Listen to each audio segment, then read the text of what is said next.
Welcome to a multi-part series I'm going to be calling Chess Beginner's Guide. This is part one, and it's just going to cover the basics of how each piece in chess can move and kind of the basic things that you can do with each piece and some of the unique properties that each piece can hold. So first, I hope that you're familiar with this setup. This is the basic setup. It's how you begin a game. There's two sides, the white side and the black side. We're going to start by talking about this first piece. However, we will cover all the unique pieces, and there's a pawn, there's a rook, there's a knight, there's a bishop, a queen, and a king. So we'll talk about all that, but we're going to start with this pawn. And the pawn is, for most players, the first thing that you're going to move. It doesn't have to be, and not necessarily is, but most players choose to play like that. The way that you move a pawn is basically a pawn can move only forward, so it can't move backwards. It can only move forward, and it can only move one square up. So if this pawn was right here, it could move only there. However, there are a few exceptions, and so let's start talking about those. First, a pawn cannot move into an occupied space. So this pawn right here, it couldn't move here. Even though it is just one space up, there's an occupation. And it works even if it is the same team's piece. So this pawn couldn't move forward. Okay, now I'm gonna mention also that the first move that any pawn does. So if white begins the game, the first move from any pawn can be 2 up to kind of allow for a faster beginning.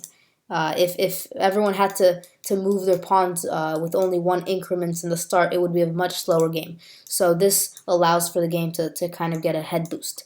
Okay, so make sure you understand. You can't, if this pawn is right here, you can't move it 2 up. Okay, you can only move a pawn two squares up when it hasn't done a move before. Okay, so for example, and I'll give a quick example. Let's say white decides to move this pawn here. Black decides to move this pawn here. White can move this pawn here because you don't have to go 2 up. And then black decides, let's say, to move this here. Now white cannot move this pawn twice up because it's already been used. It's already happened in when it traveled these two from here to here. That's already 2 spaces. So let's get into a few more exceptions. You'd think by the fact that pawns can only go up that this one pawn, until it gets killed or captured, it's gonna stay. Oh, I slid down. It's gonna stay in this one lane, and this one lane, because of this small letter in the bottom, it's called the D file because it's D. This is the A file. This is the A file, B file, C file, so on, so on, so on, H file. So the D file, this one pawn, you'd think that it would only stay in the D file, but it can move to a neighboring file if it wants to capture. So let's say this one pawn is here, and let's say this new piece that it's called a knight. Let's say this knight is right here, and it's white's turn to move. The pawn, because there's nothing blocking it, it can choose to move 1 square up, or it can capture. And capture is just a fancy word for saying kill. So this pawn could decide it wants to capture the enemy knight, and a pawn, it's a special. It has a special property that although it can only move forward, it can capture diagonally, but only diagonally forward. If that makes any sense. So if this knight were here, this pawn couldn't capture it there. It can only capture here, like that, or here, like that. Finally, the last thing that I have to really mention about a pawn, or quickly, before we get to the final thing about a pawn, just want to make sure it's pretty clear, but if the queen was right here, this pawn couldn't move twice up, even though its first move.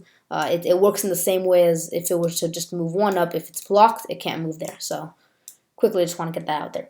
Now, there's one special instance.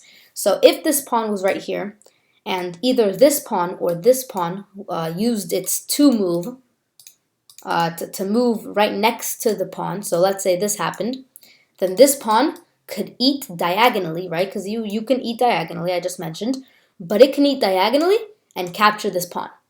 Only because it was the first move, so it moved twice up. Okay, so only because it was the first move. Also, because white played this immediately.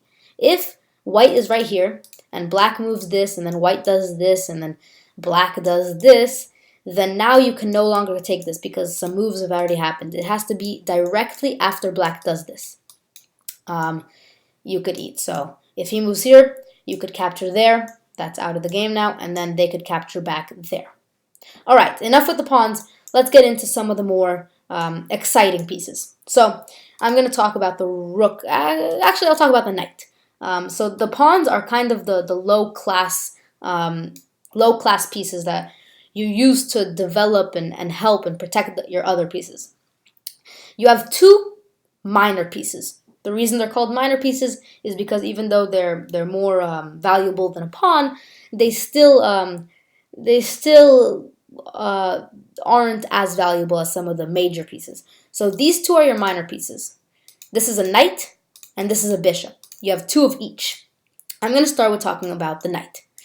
The knight moves in a very funny way, and it's one of the most unique moves that you can do in chess.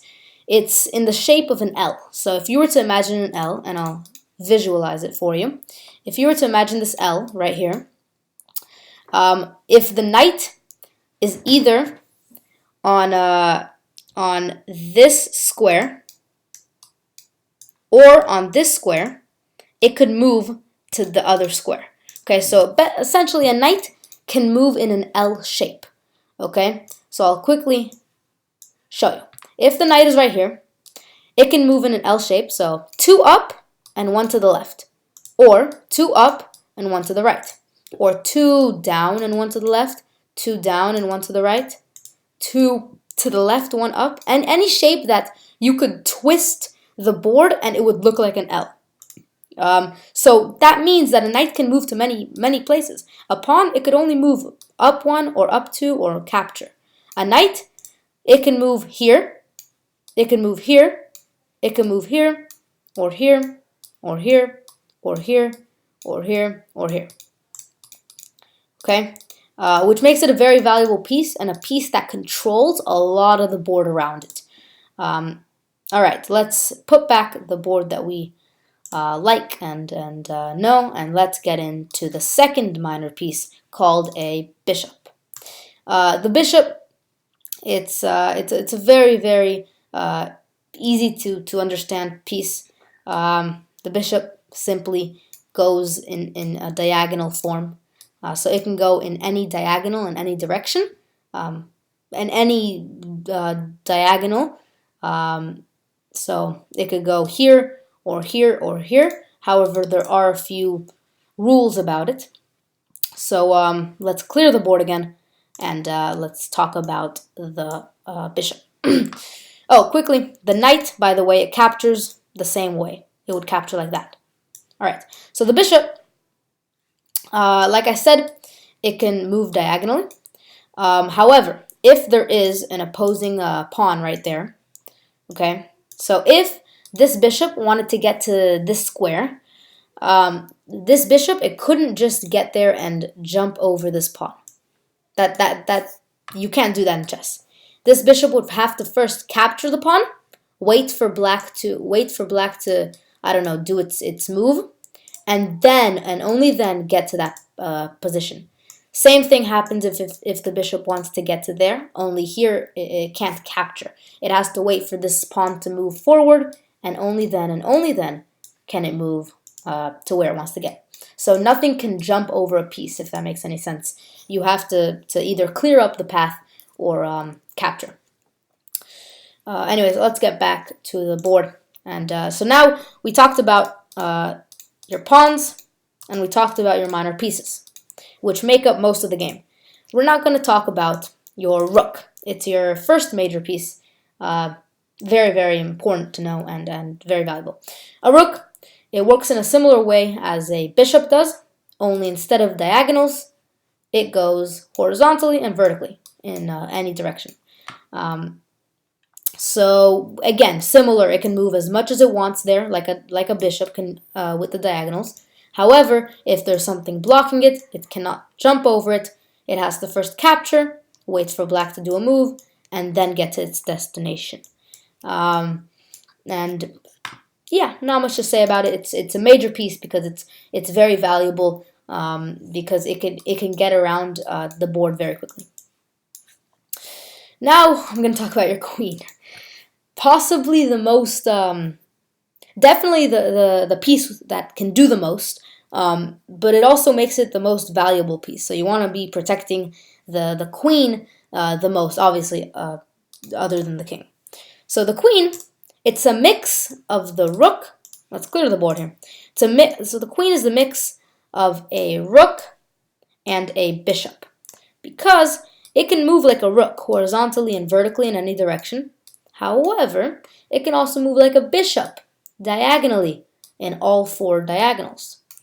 And similar to a bishop or a rook, if there's something in between, the queen would first have to capture this and then get to this destination. And just like a bishop and a rook, the queen can get in all these eight directions. The queen can get there as many steps as it wants, or as many. It can go as many spaces as long as there's nothing interfering. So if the queen wanted to get to here, it could go there. If the queen wanted to get to here, it could go there. It doesn't have to go one step at a time. Now let's get back to the final piece, which is the king. And the king, and we'll talk about the rules and your goals later, but simply sticking to the ways that everything can move. Your king is like a queen, and again, I'll clear the board. It's just easier, I think, for me to teach and for you guys to understand. The king is like a queen. We'll do whites. The king is like a queen because it can move in any direction. However, it's limited to only one square. So the king, if the king was here, it would have to go there, or there, or there, or so on and so on. It can only get it can get in the circle around it. But once again, if there's anything blocking it from any team, or your opponent's team, or your other, like your team, the king can either capture, or if this is your own, it cannot go there. It has to wait for you to move the pawn up, and only then it can go there.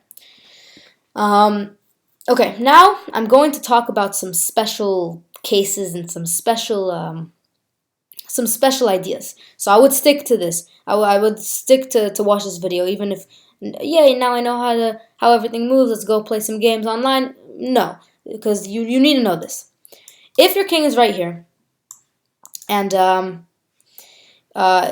opposing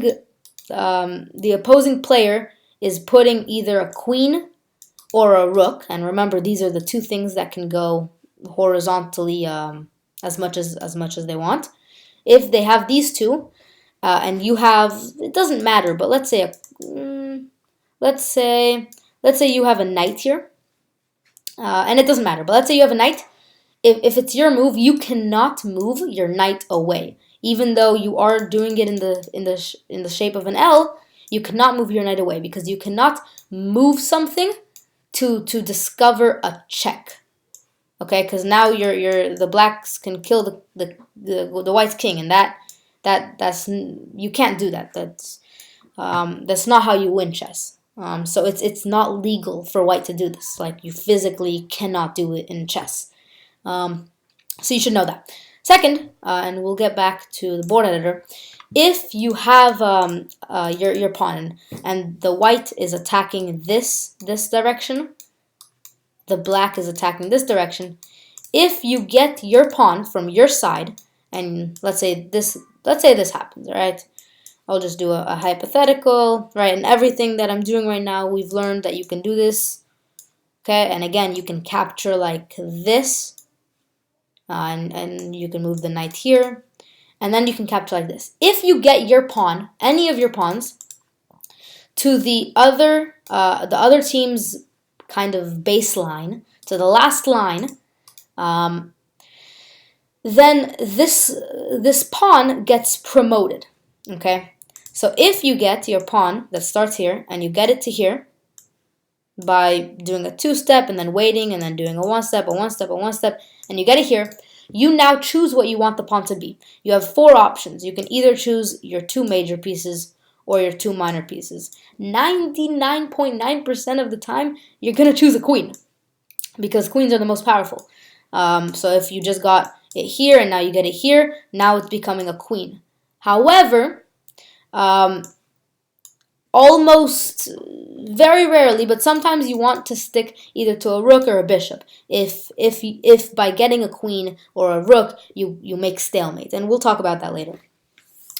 But it's just an important rule to know. If you get your pawn to the opposite, you have a choice of the other four pieces other than the king, obviously, to make your own your pawn and to replace your pawn. So thank you guys for watching. I hope you learned something.